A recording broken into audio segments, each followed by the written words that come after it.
হ্যাঁ বন্ধুরা, আপনার বিকাশ অ্যাকাউন্ট থেকে 1 মিনিটেই লোন নিয়ে নিন। কী করতে হবে? আপনার বিকাশ অ্যাকাউন্টে যেতে হবে, লোনে ক্লিক করতে হবে।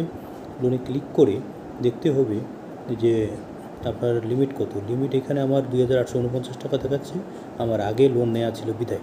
তারপর লোন নিন বোতামে চাপ দিয়ে এখানে আপনার ব্যালেন্সটা যত টাকা নিতে চাচ্ছেন সেটা বসিয়ে দিন। বসানোর পরে এই যে এগিয়ে যান বোতামটাতে এখানে চাপ দেবেন। দিলে এরকম একটা পেজ দেখাবে, আপনার ইন্টারেস্ট রেট কত টাকা, তারপরে কত দিনে পরিশোধ করতে হবে, কিস্তি, এগুলো আপনাকে দেখাবে। দেখানোর পরে এই বোতামে চাপ দিবেন, তারপরে সম্মতি দিবেন। সম্মতি দেওয়ার পরে আপনার পিন নাম্বার দিবেন। পিন নাম্বার দেওয়ার পরে আপনাকে এই কিছুক্ষণ অপেক্ষা করতে হবে। পিন নাম্বার দেওয়ার পরে আপনার এরকম একটা পেজ আসবে। এই ইন্টারফেসে আসলে এইখানে লোনের জায়গায় ট্যাপ করতে হবে। ট্যাপ করার সাথে সাথেই দেখবেন আপনার লোনটা হয়ে গেছে। দেখুন সাকসেসফুল দেখাচ্ছে। হ্যাঁ, আপনার লোন হয়ে গেছে। এভাবেই বিকাশ থেকে দ্রুত 1 মিনিটে আপনি লোন নিয়ে নিতে পারবেন।